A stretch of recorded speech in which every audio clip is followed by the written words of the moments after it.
오늘은 하이델베르그 교리문답 34주로서 이제 하나님의 율법의 핵심인 10계명과 제1계명에 대해서 살펴보게 됩니다. 이 부분은 이제 지난번에도 말씀드렸듯이 전체 교리문답의 그 부분 가운데 세 번째입니다. 첫 번째 부분은 우리가 죄로 인한 비참한 상태에 대해서 길게 살펴보았고요. 또 그 다음에는 이제 우리가 어떻게 구원받는지 전적인 은혜로 우리가 구원받은 성도로서 특별히 사도신경의 내용을 또 길게 살펴보았습니다. 이제 마지막 부분으로서 이렇게 죄로 인한 비참한 상황에서 전적인 은혜로 구원받은 성도들이 이제 구원받은 자로서 어떻게 살아가야 할 것인가, 이제 감사함으로 살아가야 하는데, 특별히 그 감사함으로 살아가는 데 있어서 하나님의 뜻이 담긴 그 율법을 따라서 이제 우리는 율법의 정죄 아래 있지 않지만 율법이 가르쳐주는 그 표지판, 하나님의 뜻을 따라서 살아가야 한다라는 것을 우리가 살펴보게 됩니다. 그래서 이제 감사의 부분이라고 이렇게 생각을 하시면서 구원의 은혜에 감사하면서 이제 우리가 이렇게 살아가야 한다라는 그러한 이제 그 부분이다라는 것을 기억하시고 남은 모든 교리문답의 내용을 이제 잘 살펴보고 또 따라가시기를 바랍니다. 먼저 오늘 본문 1절로 2절을 다시 보시면 하나님이 이 모든 말씀으로 말씀하여 이르시되 나는 너를 애굽 땅 종 되었던 집에서 인도하여 낸 내 하나님 여호와니라 라고 이렇게 기록하고 있습니다. 이처럼 하나님께서 하나님의 뜻이 담긴 도덕법이라고 하죠. 마땅히 지켜야 할, 인간이라면 마땅히 지켜야 할 변치 않는 그러한 법이라고 할 수 있는데요. 이 하나님의 뜻이 담긴 이 10계명은 이제 먼저 10계명에 들어가기 전에 먼저 이렇게 서원을 할 때에 서원에 이제 그 내용이 담겨 있는 것을 보면 하나님께서 우리를 이제 특별히 이제 본문 당시엔 이스라엘 백성들을 구원하여 내신 그 부분을 먼저 강조하고 있습니다. 그래서 앞서 제가 말씀드린 대로 우리가 구원받은 성도로서 이제 하나님의 뜻을 따라 살아가는 데 있어서 이제 주신 하나님의 이제 그 율법의 내용이다라는 것을 또 이렇게 볼 수가 있습니다. 성도님들 잘 알고 계시듯이 이 출애굽 시대에 이스라엘 애굽에서 해방된 것은 하나님의 놀라운 구원의 역사를 이렇게 미리 보여주는 그러한 것이었죠. 그래서 하나님을 대적하는 그 애굽에 대해서는 하나님께서 10가지 재앙으로서 마지막에는 이제 장자를 치시는 재앙으로서 이제 심판하시고 이제 반면 하나님을 믿는 이스라엘에게는 유월절 어린 양의 피로 그 심판을 넘기게 하심으로 구원해 내신 그러한 역사를 우리가 볼 수 있습니다. 이것은 하나님께서 어떻게 구원하셨는가, 또 앞으로 유월절 어린 양 대신 그리스도로 인하여 이제 궁극적으로 죄와 사탄의 세력에서 구원해 주실 것을 이렇게 내다보게 하는 그러한 구원 역사였습니다. 그래서 이제 이렇게 구원받은 성도들은 하나님과 새로운 관계로 들어갑니다. 언약 관계라고 하죠. 하나님께서 맹세로 하신 그러한 약속을 받은 그러한 백성으로서 하나님께서 그들의 하나님이 되시고, 또한 이스라엘은 이제 하나님의 백성으로서 하나님의 뜻을 따르는 그러한 백성으로서 이렇게 특별한 관계로, 언약 관계로 이렇게 맺어지면서 이제 하나님의 뜻을 이렇게 받아서 살아가게 된다라는 것을 볼 수가 있습니다. 이러한 언약 관계는 뭐 성경에는 여러 가지로 많이 이렇게 설명되고 있습니다. 뭐 가장 또 먼저는 이제 왕과 또 이렇게 신하의 관계, 그리고 또 좀 친밀한 관계로 말씀드리면 또 아버지와 또 아들의 관계, 그러니까 자녀의 관계로 이렇게 그 관계가, 특별한 관계가 맺어졌다라고 설명을 하고요. 물론 신약 시대에는 이제 예수 그리스도 안에서 우리가 포도나무 대신 그리스도 안에서 연합된 관계로 이제 농부 대신 하나님의 보호를 받는 그런 관계로도 이렇게 설명이 되고요. 그렇지만 이제 어떻게 보면은 이 결합이 정말 가장 또 친밀한 그 결합의 그 예는 바로 결혼 관계입니다. 하나님께서 이제 남편이 되시고, 그리고 또한 이스라엘은 신부로서 그런 그 특별한 관계, 이 결혼 관계에서는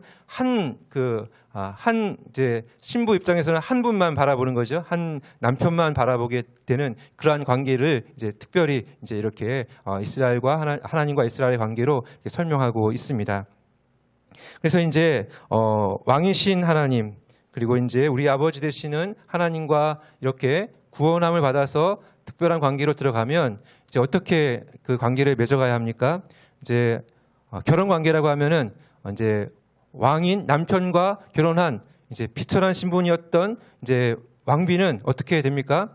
이전에 그 어떤 신분이나 그 조건을 다 뒤로 하고 이제 그 왕의 왕의 나라의 그 뜻을 따르는 그런 그 뜻에 따라 이렇게 이제 서로 이제 그 관계를 맺어가야 하겠죠. 그 왕과 결혼한 이제 어떤 그 관계로서 이제 당연히 그런 정체성을 가지고 그런 뜻을 따라서 살아가야 한다라는 것을 볼 수가 있습니다.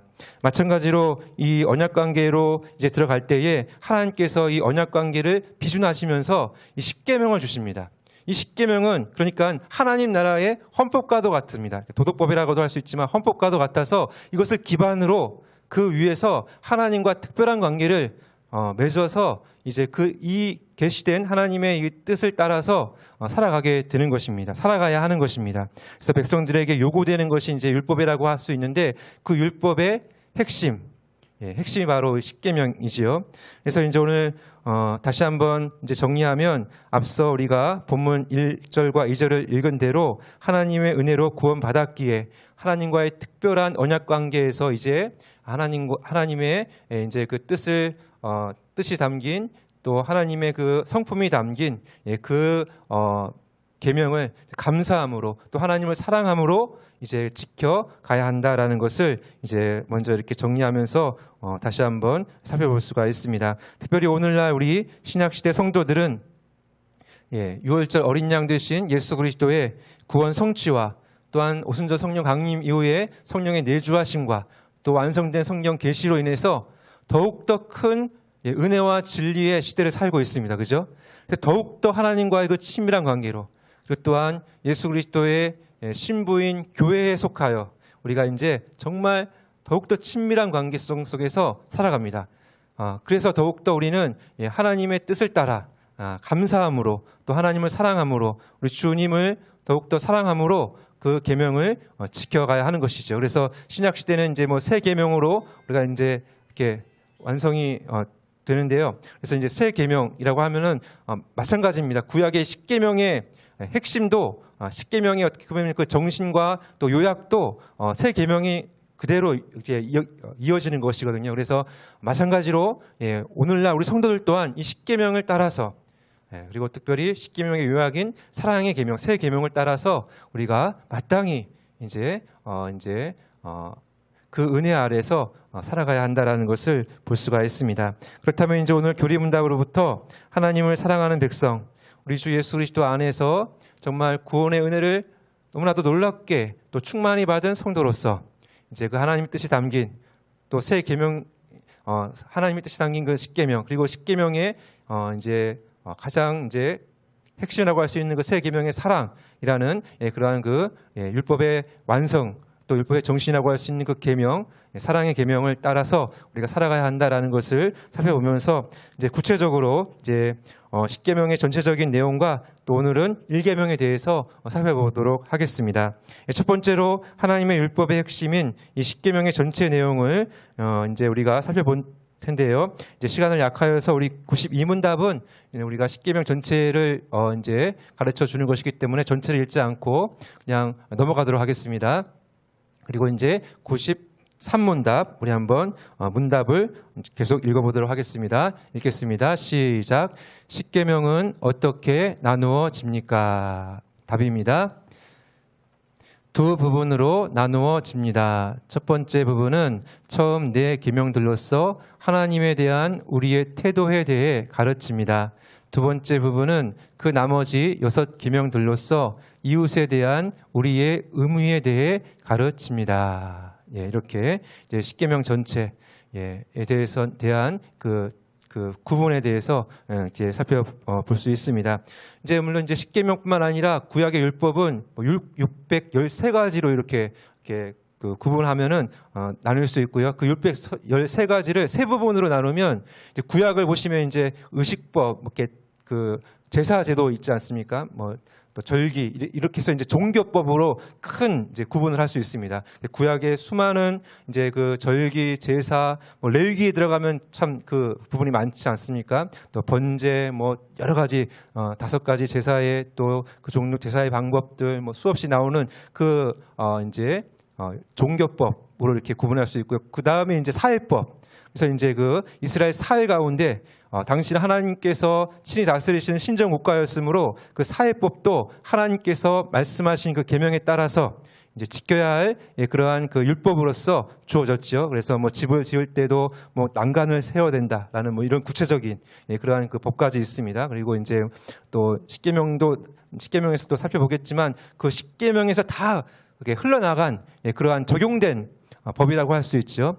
그렇지만 이제 이제 두 부분 그 바치고 있는 세 번째 부분이 바로 이 도덕법이라고 할 수 있는 이 십계명입니다. 이 십계명을 근간으로 해서 이 종교법이 나가고 그다음에 사회법이 나가거든요. 우리가 앞서 우리 교리문답을 통해서 살펴보았듯이 이 십계명은 두 부분입니다. 1계명부터 4계명까지는 하나님만 예배하라는, 그리고 또 어떻게 예배하라는 그러한 계명들이 쫙 기록되어져 있습니다.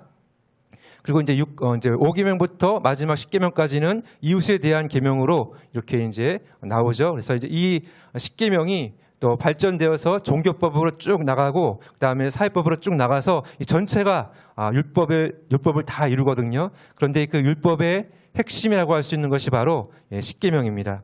그래서 이제 오늘 교리문답과 같이 하나님 사랑, 이웃 사랑, 그리고 이제 주님께서 말씀하신 대로 사랑으로 새 계명으로 이렇게 또 이렇게 다 이렇게 압축이 되고 또 이렇게 완성이 되는 그러한 하나님 나라의 헌법이요 또 인간이 마땅히 지켜야 할 하나님의 뜻이 담기고 또 성품이 그대로 반영된 도덕법이다라는 것을 이렇게 살펴볼 수가 있습니다. 그래서 우리가 이 십계명의 순서와 내용을 보면 우리 하나님 나라의 백성들의 삶의 우선순위가 무엇인지 또 이 부분에서 살펴볼 수가 있습니다. 가장 우선되는 것은 바로 하나님이시죠. 왜냐하면 10계명의 1계명부터 4계명이 하나님에 대한 법이기 때문에 하나님이 가장 우선이고요. 그 다음에 이제 5계명부터는 인간 관계에 대한 법이기 때문에 그 다음 중요한 게 무엇입니까? 사람이죠, 사람. 그 다음에 이제 또 중요한 부분이 이제 그 물질 관계입니다. 그러니까 예를 들어서 이제 도둑질하지 말라라는 것은 거기 이제 그 의미를 더 들어가 보면은 사유재산을 인정하는 것이거든요. 물질을 인정하는 것이고 또 거기 도둑질하지 말라라는 것은 그냥 하지 말라라는 그것만이 아니라 또 적극적으로 또 자신의 일을 하면서 또 도와주는 데까지 나가는 그러한 그 계명의 의미가 담겨져 있습니다. 그러니까 이 물질과의 관계도 이렇게 있습니다. 그러니까 하나님, 사람, 물질 이런 우선순위가 십계명에 있는 것입니다. 그래서 이제 이 명시적인 이 십계명의 기록을 살펴보면서 하나님 사랑, 이웃 사랑, 그리고 우선순위로는 하나님, 사람, 그다음에 물질 이 순서가 중요하다라는 것을 먼저 살펴볼 수가 있습니다. 그리고 이 정신이 또 계속 또 십계명을 설계하면서 강조하는데요. 이 율법의 완성이요. 또 이 십계명에 담겨져 있는 정신은 그것은 바로 한마디로는 사랑입니다. 그죠?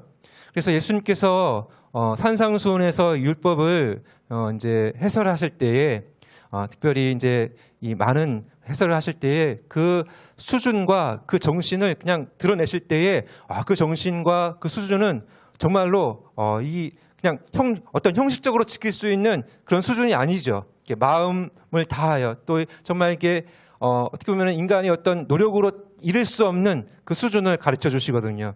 그래서 한 예를 들면 마태복음에 나오는 산상수훈에서 주님께서 하나님 나라 백성들의 어떻게 보면 이제 가장 정점인 수준을 이렇게 말씀하십니다. 황금률로 말씀하시는 것이죠. 마태복음 7장 12절 제가 읽어드리겠습니다. 그러므로 무엇이든지 남에게 대접을 받고자 하는 대로 너희도 남을 대접하라. 이것이 율법이요 선지자니라. 이렇게 말씀하시면서 이 황금률을 우리 인간의 삶에 어떻게 보면 그 정점으로 딱 이렇게 제시를 하시거든요. 하나님 나라 백성들이라면 이 땅에서의 삶을 살아갈 때 이 정도 살아가야 한다라는 그것을 딱 이렇게 수준을 딱 제시하시는 것입니다. 그러니까 이 수준을 낮추면 안 되는 겁니다.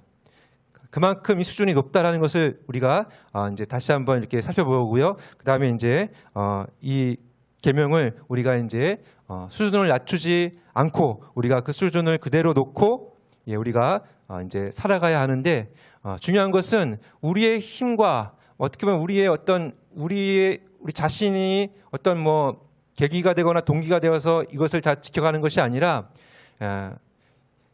이 계명을 지키는 동기는 먼저 말씀드리지만 사랑입니다. 누구를 사랑하는 것이죠? 하나님을 사랑하는 것이죠. 그래서 이제 요한일서 5장 3절에 보시면 하나님을 사랑하는 것은 이것이니 우리가 그의 계명들을 지키는 것이라 그의 계명들은 무거운 것이 아니로다. 이게 반복될 수 있는 말이지만 우리를 구원하신 하나님의 은혜를 먼저 알고 그죠?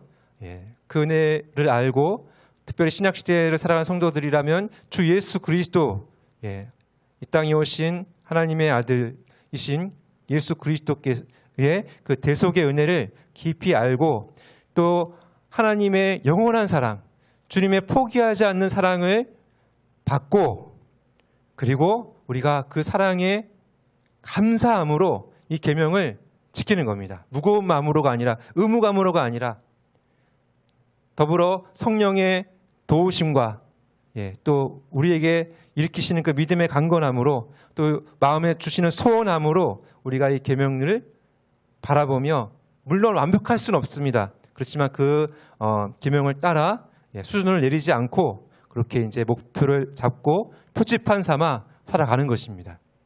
그럴 때 하나님 보실 때 아버지 되시기 때문에 우리의 연약함도 받아주시고 그리고 또 부족함도 아시고 그리고 점점 이렇게 우리가 성화되어 가는 것을 기뻐하시는 것을 볼 수가 있습니다. 이렇게 우리가 계명들을 알고 또 지켜가야 한다는 사실을 먼저 우리가 볼 수가 있습니다. 그렇다면 두 번째로 이 모든 계명의 시작인 우리 제1계명을 살펴보도록 하겠습니다. 먼저 보면 3절 우리 한번 읽도록 하겠습니다.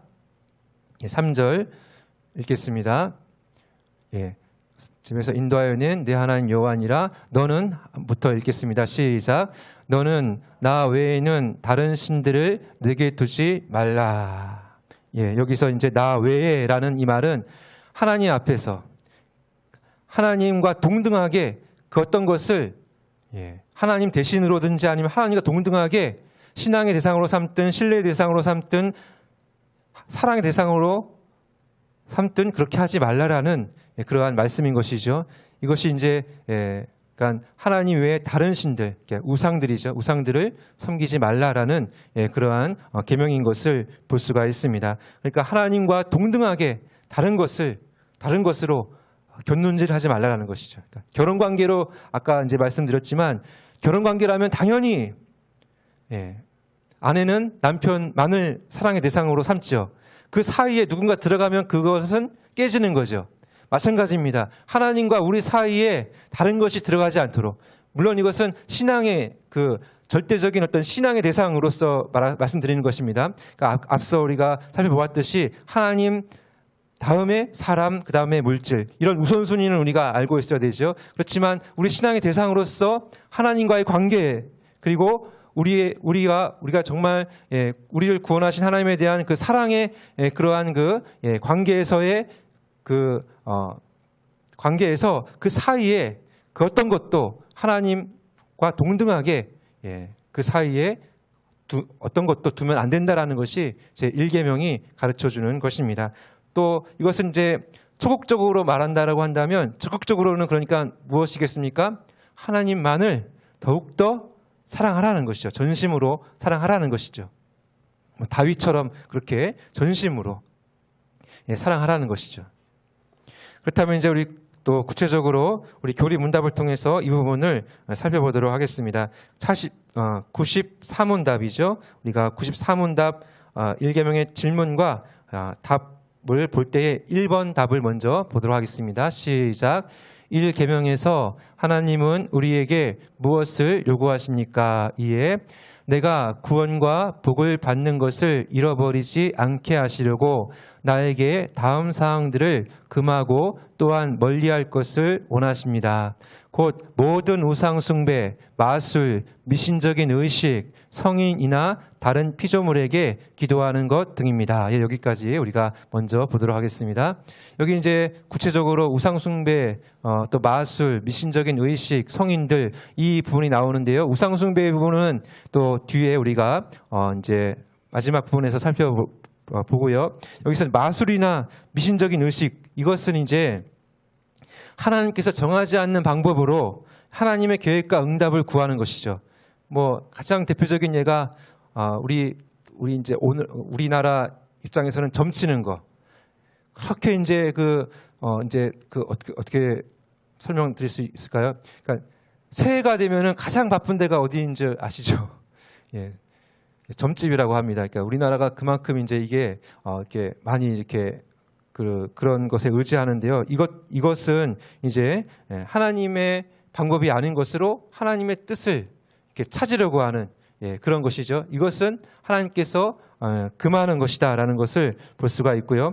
또 이제 그 로마 그 중세 교회에 보면은 이제 수많은 이제 성인들 또 이제 성상들을 그러니까 눈에 보이는 어떤 것들을 이렇게 의지의 대상으로 삼았던 것을 볼 수가 있습니다. 그러니까 그만큼 인간은 이게 또 눈에 보이는 것에 약하고 또 보이는 것을 따라가기 때문에 그만큼 이제 이 믿음으로 이렇게 보이지 않으시는 영이신 하나님을 섬겨가는 것이 쉽지가 않은 것입니다.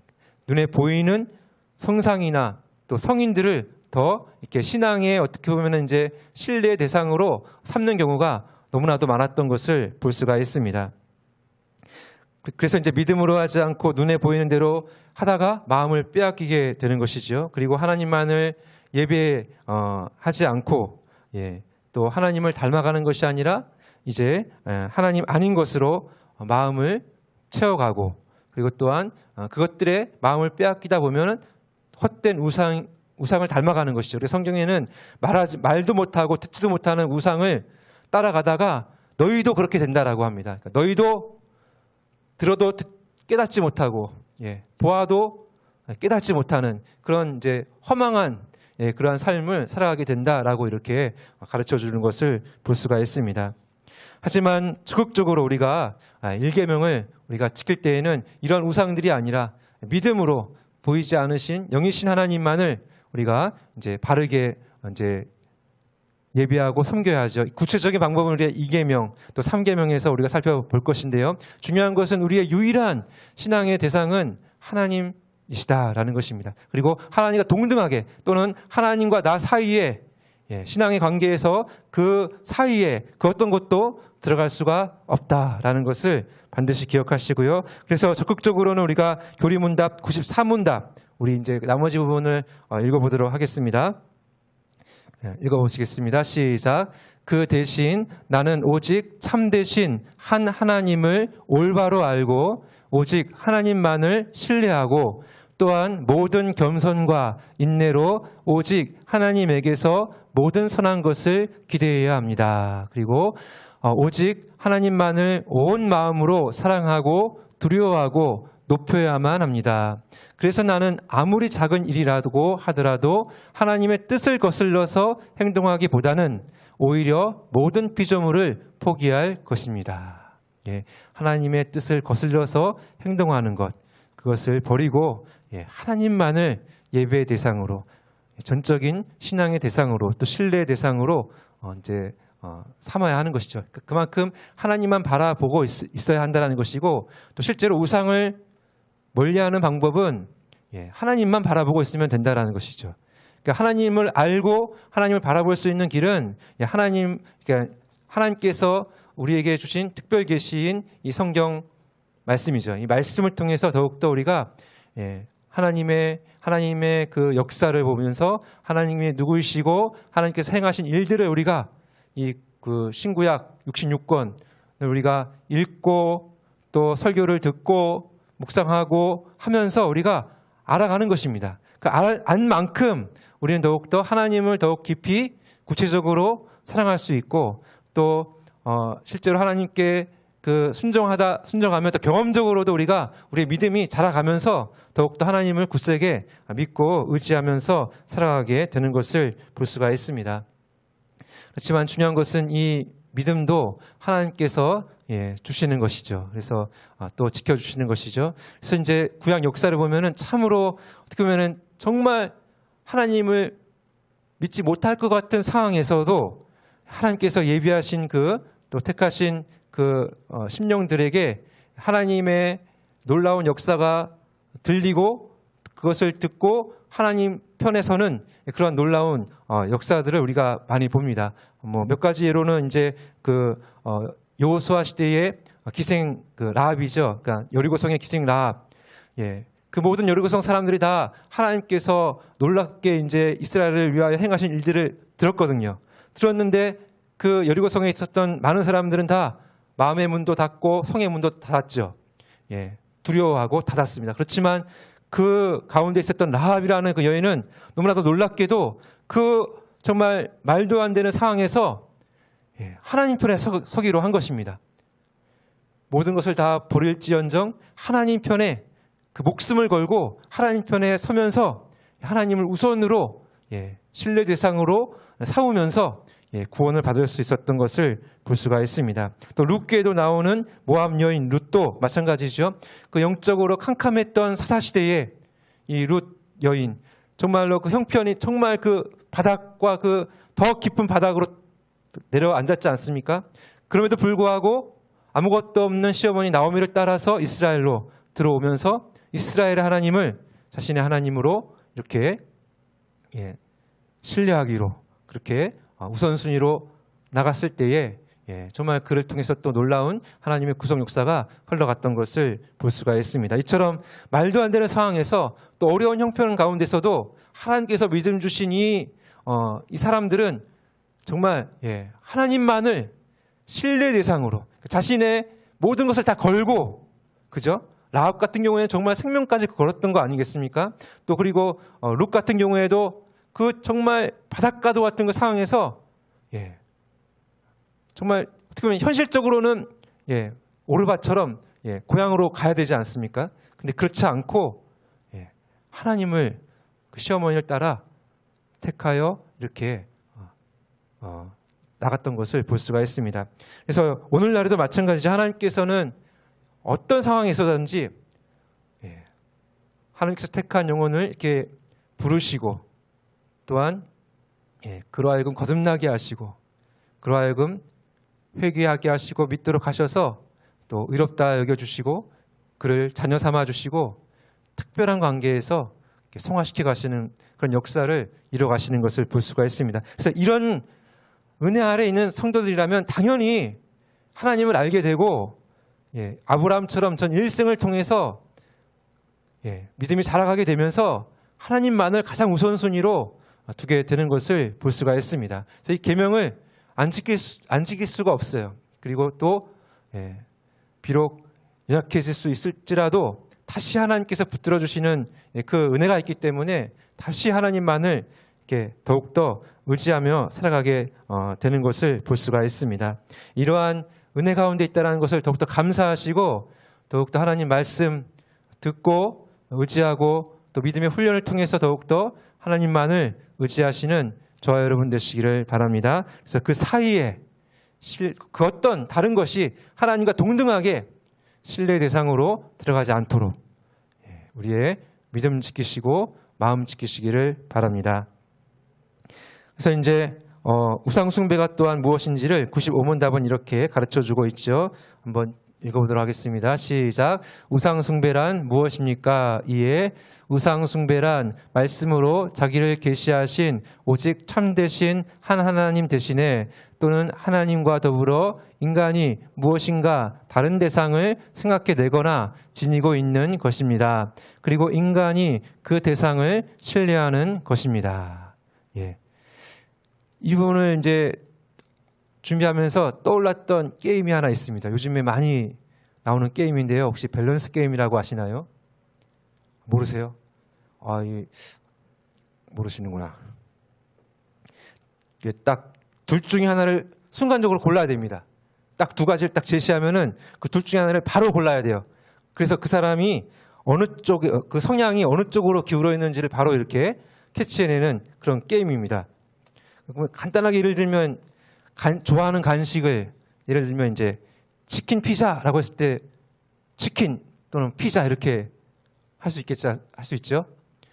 둘 다 안 좋아하시는 분위기인데 뭐 좀 수준을 높여서 6시 내 고향 보통 이렇게 보면은 가끔가다 이제 밥 먹다가 보면은 리포터가 이제 그 부부를 이렇게 놓고 인터뷰를 하더라고요. 그때 좀 수준이 조금 높은데 그 어르신 부부 앞에서 이렇게 질문을 합니다.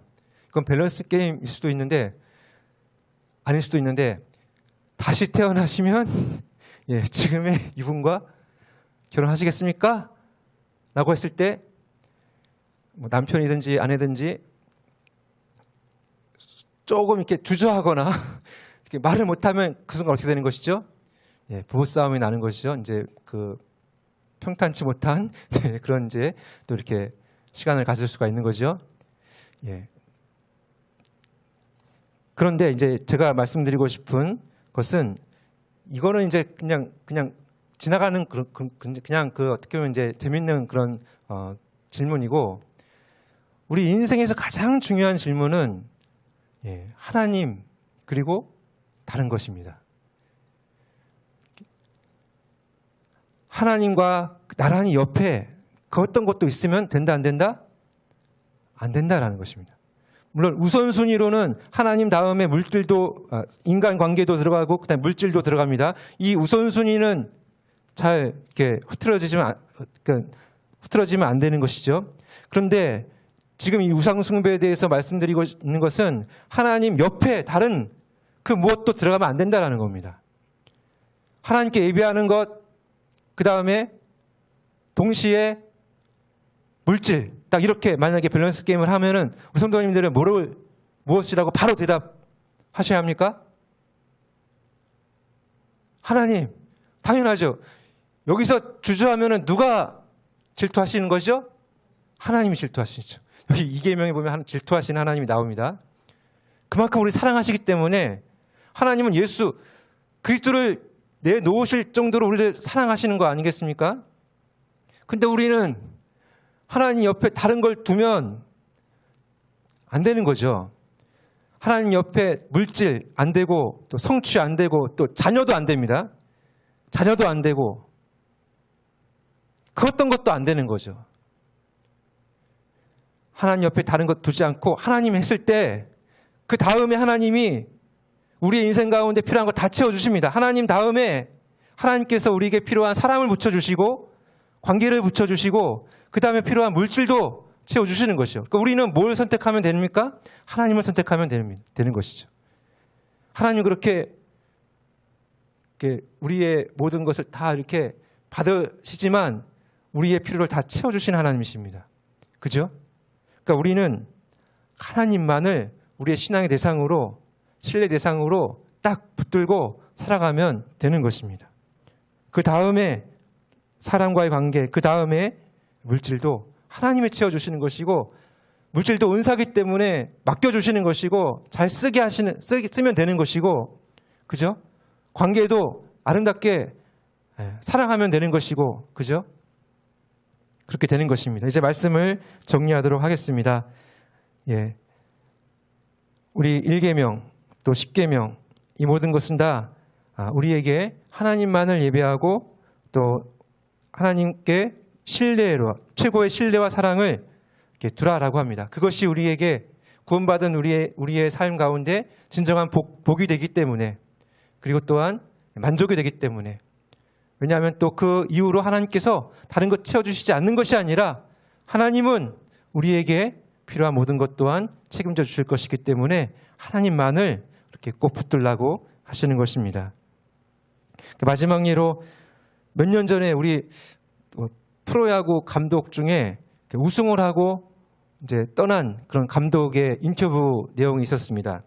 그분은 이제 미국 분이신데 한국을 떠나시면서 인터뷰를 하면서 자신의 우선순위가 이것이다라고 이렇게 인터뷰를 하시고 떠나셨는데 그 우선순위가 뭐냐면은 자신은 하나님, 그 다음에 가족, 그 다음에 직장이다라고 이렇게 딱 인터뷰를 하고 어떤 가장 좋은 어떤 직업적인 제안을 받아도 그것을 먼저 아무리 좋아도 가족 편에서 먼저 생각한다고 합니다. 우리 가족이 의논해서 이건 아닌 것 같다 그러면 이제 뒤로 하고 그렇게 이제 해서 이제 떠나셨던 것을 볼 수가 있는데, 제가 아직도 그것을 기억하는 이유는 뭐냐면은 이 세속화가 강력한 이 세상에서 이게 반대지 않습니까?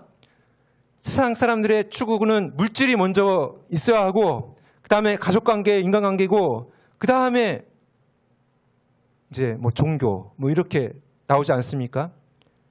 그런데 이런 세속화의 시대 속에서도 놀랍게도 하나님, 인간관계, 그 다음에 직업, 물질 이렇게 딱 놓고 판단하고 선택하는 이러한 모습을 보면서 정말 이런 삶이야말로 우리 성도들이 추구해 가야 하는 그러한 하나님 나라 백성으로서의 삶이다라고 이렇게 생각이 들어서 소개를 해드리면서 말씀을 마치도록 하겠습니다. 기도하겠습니다.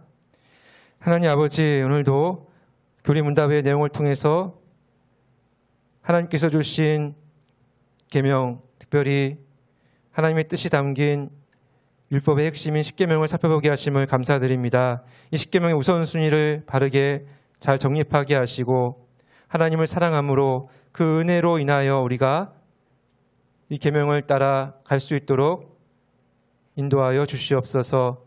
또한 우리의 신뢰의 대상이요 신앙의 대상은 오로지 하나님이시므로 하나님과 동등하게 그 옆에 그 어떤 것도 두지 않게 하여 주시고 우리가 하나님만을 바르게 선택하고 따를 수 있도록 우리 신앙의 균형을 지켜주시고 그 균형이 무너지지 않도록 역사하여 주시며, 또 하나님만을 붙들고 나갔을 때에 하나님께서 주시는 모든 관계도 아름답게 갖고 가게 하시고 하나님께서 맡겨주신 모든 물질도 선용하게 하시며 주신 시간과 기회도 잘 선용하게 하셔서 이 세속화의 시대 가운데 하나님의 친백성으로서 하나님 나라의 백성으로서 덕을 끼치며 살아갈 수 있도록 인도하여 주시옵소서. 감사드리오며 예수님의 이름으로 기도드립니다. 아멘.